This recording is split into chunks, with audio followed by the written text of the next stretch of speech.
Cool, welcome to the Caged Bird Comprehension Tasks video. So the point behind this PowerPoint is that you should use it for additional responses or clarification on the comprehension questions that appear. So the questions will appear in one slide, and then in the next slide there'll be the same question along with my responses. Ideally you should be producing your own responses and using what I have to add to your notes, or perhaps check with what you already have. The best ideas come from your own head. They're the easiest ones to remember. So as we go through, I would recommend pausing after each question and pausing on the slides to be able to record them in case I don't quite talk slow enough for it. So the first question, read stanza 1 again. What sort of mood or tone is created straight away? So there is a sense of calmness or created about the free bird. Instantly we feel lulled into a sense of false security or false sense of security. We know the poem is going to be about something caged, it's in the title, but we are experiencing something free. So there's a sort of contradiction or a contrast between the title and then that first stanza.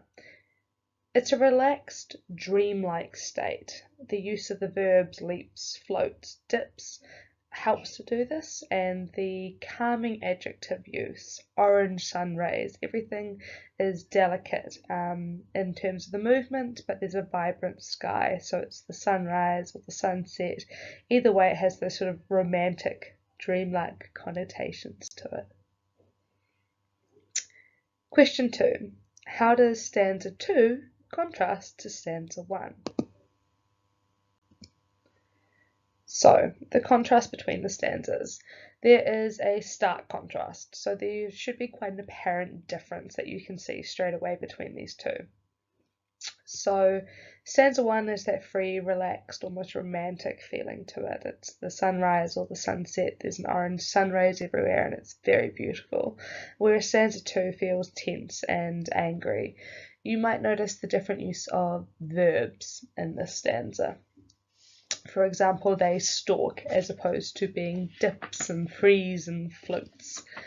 The metaphor bars of rage creates an angry and aggressive feeling. It's a lot more accusatory in its tone. There's a lot more anger. We're suddenly getting the idea of what this caged bird is all about, as opposed to the free bird that we initially perhaps connected with or enjoyed in that first stanza. So there's no longer a sense of security or peace. There's a listing of negativity that's created in here, and that builds with the mood. So the repetition of his bars of rage, his wings are clipped, his feet are tied. So there's an emphasis created as they build and list all the negative experiences that this bird has. However, in saying this, there is a small glimmer of hope. And this is present when they say, when Angelou says, so he opens his throat to sing.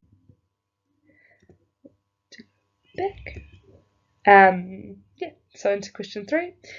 The caged bird is still willing to try sing. That's the important part of the use of the word so. What does this suggest or show us about the bird? What could we learn from this? It shows us that they are willing to strive for something against the face of adversity and struggle. So even though they have these narrow cage, they're stalking, they can barely see through the rage, they're that angry. Because of that, so they open their throat to sing, suggests that they are willing to strive against something even during adversity and struggle. It indicates a strength of character. When we think about the free bird having all these experiences and that they would dare to claim the sky their own, we think that makes them seem like a powerful and awesome character or persona to have in the poem.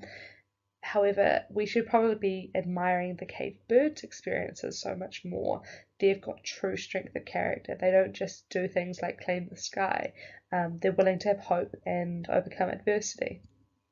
It shows us perseverance and to never give up. If we're looking for lessons that we can gain from the characters or individuals in a text. The fact that he's willing to sing and sings as a response to struggle suggests a dedication. It also shows they're vocal against inequality, so refusing to back down and just be quiet. They're not going to be submissive, so we need to keep in mind the civil rights movement in all elements of this. Number 4. How does the line about "the tune is heard on the distant hill" continue the idea of hope in the piece? So this is once again a continuation of the same idea of overcoming adversity and having hope.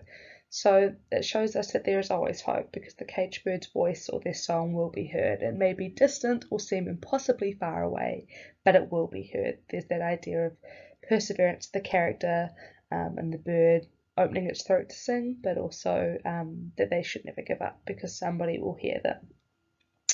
Never give up hope, persevere, good things will come from it in time.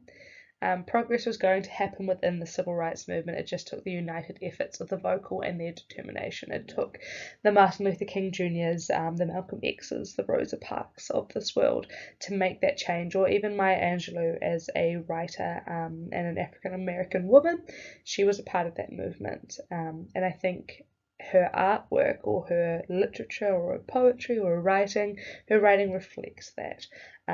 She was a caged bird and she chose to sing, so she chose to have these the vocality and the expression. So I think, yeah, we can kind of take aspects of it and relate it not only to the wider movement, but more specifically the author or the writer.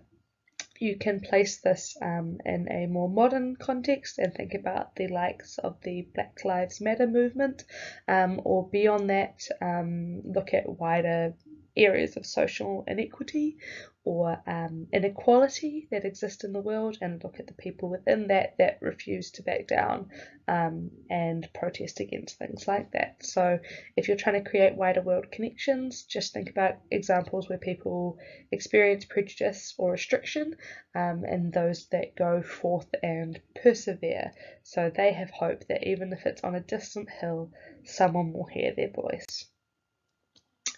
Question 5. How can you long for something unknown? Consider the civil rights context. So that's summarizing the question.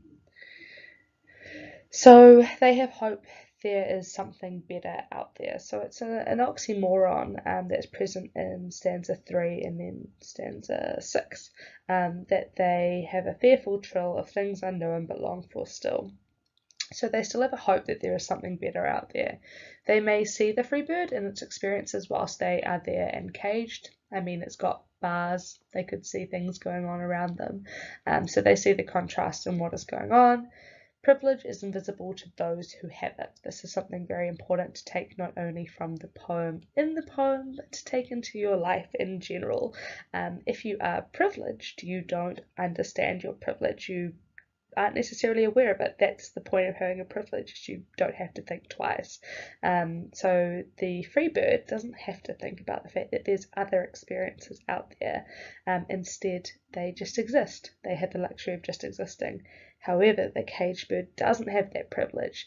They are restricted and they are very much aware of it. If you think about the civil rights context, those who were not experiencing freedom, the African American people at the time, they knew it wasn't right. They might not have freedom, but they knew what they had wasn't good enough, or wasn't right. So they could long for something that they didn't necessarily know or have, because they were still aware of it. They were trapped, but they knew that there was something bigger, better, and more humane out there. What are the priorities of the free bird? What does this suggest about people who experience freedom? So this continues on basically from what I was saying before. Once again, those who experience freedom and privilege are unaware of their own privilege, but also the experiences of others and the inequality they may face. You may have seen memes or things on social media that sort of talk about checking your privilege, and it's often referred to in a sort of sarcastic or ironic sense, but it is true that you don't necessarily realize the privileges that you have until you see something and see somebody experiencing something different. But if you don't see that because you live in your little bubble of freedom and privilege, then you'll never know. So this free bird, if you look at stanza 4, they are just having another breeze. The free bird thinks of another breeze. That's line 23. That's all they think about. They just think about themselves, their experience, more freedom, having more. I mean, you could apply this to the sort of general capitalist world that we live in. All you're thinking about is yourself and your next experience. So they're completely unaware of people that might not be experiencing that way, or if they are aware, if that free bird or free people are aware, it's not a priority to them.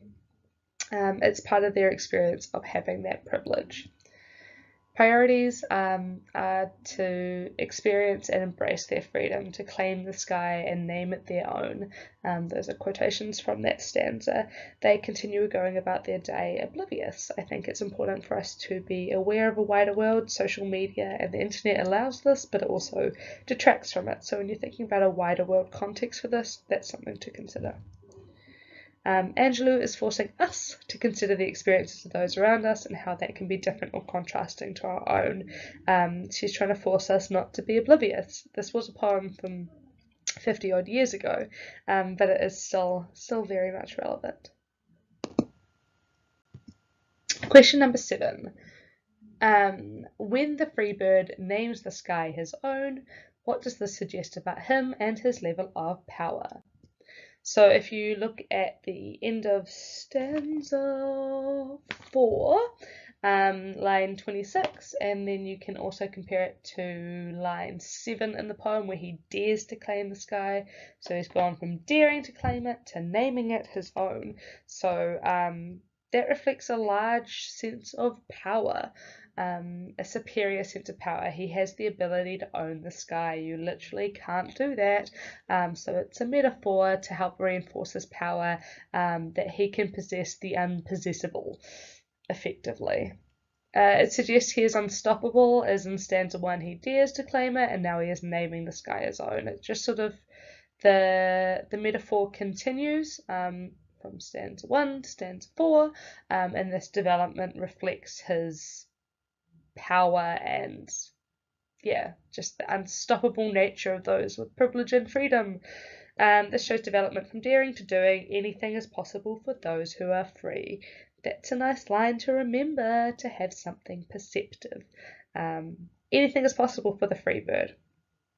Maybe anything's possible for the caged bird. They can sing, they can hope to be heard on a distant hill, but it's not as easy as it is. So I think that's something important to consider with the wider world relevance and the thoughts of inequality. It's not so much just that the caged bird couldn't experience it. They can. They've just got to go through so much more to experience it. They have to be waiting to be heard on a distant hill. That's repeated. The whole stanza is repeated to reflect their struggle that they have to go through, whereas in 2 stanzas, the free bird just continues to have the sky and make it their own. Their development is a lot quicker and easier, if you get what I'm saying. Question 8. Compare the mood between stanzas 4 and 5. What differences do you notice? So if you're looking at 4 and 5, you've got a free bird and a caged bird. So we're getting that direct contrast, much like we had between stanzas 1 and 2. Structure in this poem is really significant, and I could probably talk for a whole 20-minute spiel about the significance of the structure. Forced to compare the experience of the bird through the juxtaposition of the stanzas. So by putting them next to each other, that direct placement forces you to compare, and in this circumstance, contrast. So the free bird continues to be free and make changes and developments. Their freedom is reflected in the actions, whilst the caged bird continues to be trapped. So there is more repetition for the caged bird. The whole stanza is repeated. A lot of aspects are repeated, that their wings are clipped, feet are tied, open their throat to sing. The negativities repeated, and the development that they do experience is just to reinforce these angry, tense, and dark messages. So if you look at the repetitions that the free bird has, it's repeated and the developments are positive, whereas this with the caged bird, it's repeated a lot more. The experience that they have is repeated more, I guess because it was experienced by so many, and then the developments they experience are negative. The mood of freedom and joy contrasts with the anger of the caged bird. The metaphor grave of dreams continues this anger and sadness. They don't have dreams, they are buried, never to be lived out. Unless they're heard on a distant hill. So yeah, continues to create a contrast. We see the freedom of one and the trapped confinement of another. The fact that they are angry suggests they have hope because they refuse to give up and give in. If they were placid or submissive, it would suggest that they have submitted to their environment. So I guess you can take that anger as a level of passion from the caged bird. Question 9. What sort of images are created with the metaphor grave of dreams? What mood does it create? Well, negative, really. Images of dead dreams make them seem like they died forever ago and they have no chance of being lived through. The fact that the bird is standing on them arguably makes him seem powerful. He isn't giving in to them but stands on them to make a point. I mean, that's one way of reading it that I came up with, but I don't know if I really like that. I don't know. I guess there's something powerful. It's like standing on a pile of your enemies at the end of a war. But I think Grave of Dreams is highly negative. I don't know if I like that idea. You could run with it if you like it. It reflects the idea of hope. It creates an angry mood, but debatably an empowered mood. That's something that I'm kind of uncertain about. Number 10. How does the use of the word so in stanzas 2 and 6 reinforce the idea of hope? So this is something, I don't have animations in this one. This is something that I think is hugely important, and 2 letters and 1 word repeated, I think is hugely important. So is a conjunction in this sentence. It can be different depending on the context. It can be an adverb. Anyway, in this it's a conjunction. So it makes us think that something has happened as a result of or due to. So therefore, it implies that the bird sings because it is caged. So if you're looking at the line that I'm talking about, it's line 14 and line 30. And that is, the line is, so he opens his throat to sing. So it reinforces that the bird sings because it is caged. It is a response to its environment and a response to the inequality as it is experiencing. So for me, I think this reinforces hope because we think that our suffering or our confinement or negative experience in general should inspire change and action. There should always be hope because of their experience of prejudice. They decided to act. This is inspirational as a message in the text. I think it is inspirational. I'm not even just lying there. I think it is inspirational. The more I read this poem, the more I fall in love with it every time. Maya Angelou. Number 11.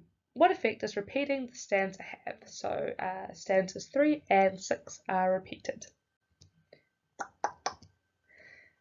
The stanza repeated is about the struggles that the caged bird experiences. By repeating it, we are forced as a reader to acknowledge it even more. So that whole idea of acknowledging another experience, facing the inequality, having it shoved in our face by Angelou. It creates a contrast between the free bird and their experiences. The juxtaposition forces us to see the contrast and reinforces the struggles that the caged bird experiences. When we keep repeating the bad things they have, it reinforces the message. When we keep seeing that and we compare it to the free bird, we once again see the message even clearer in comparison. Just like racism, inequality and prejudice never leave. The reminder of them stays. I quite like that one. If you want to develop that further, I think that has good potential to be insightful. But yeah, the fact that they just keep on reappearing, it repeats. You could even say history repeats. You could take that somewhere. Black Lives Matter. Here we go, 40, 50 years on, coming up to probably even 60 from the beginnings of these movements, and you're still having people be shot by cops. Clearly suggests something is terribly wrong. We aren't being allowed to forget about their suffering, and we shouldn't. Angela doesn't want us to stay lulled into a sense of security or forget about the privileged state many of us live in. Also, because that stanza represents hope, I guess it just kind of keeps reminding us it's terrible, but there's hope. It's terrible, but there's hope. A message to take into all aspects of our lives, especially coming into exams. Question 12. What effect does the structure have? What does it suggest about the caged bird and their importance? That should have a question mark on it. That's terrible of me. Alright, there we go. We've got it there. In this circumstance, there is a sense of irony that the caged bird receives more attention than the free bird. Because, I mean, they don't receive attention in real life, so why are they receiving so much attention in the poem? Here, the free bird acts only for a form of comparison to heighten our experience of the caged bird and their suffering. Effectively, ironically, it is less important for a change. It alters the mood at times, takes away from some of the angst from the reader, a sense of a lull, but ultimately we are left with the message of the caged bird through the prominence in the poem, the repetition of the stanza, powerful and emotive use of language, and finishing on the experience of the caged bird. Structure is a huge deal. So if you can see some of these and develop it from there, I really would encourage it, particularly because structure questions are quite common at level 2 for NCA. Structure and techniques questions are what you're aiming for with poetry, so being able to understand the structure and how the writer has kind of gone for these contrasting stanzas and the development of that is really important. But what I think you should take away from that is that we have sharp contrast for juxtaposition, to reinforce the inequality and also reinforce the importance of the caged bird and their experiences. I think you could really take that somewhere. Question 13. Why include the experience of the free bird at all? Good question, Miss Anderson. It is purely there for contrast. The juxtaposition forces us to see the difference between the two. So by juxtaposition, literally, as I said before, is putting two things next to each other and then being like, go fish. So putting these two next to each other helps to do that for us.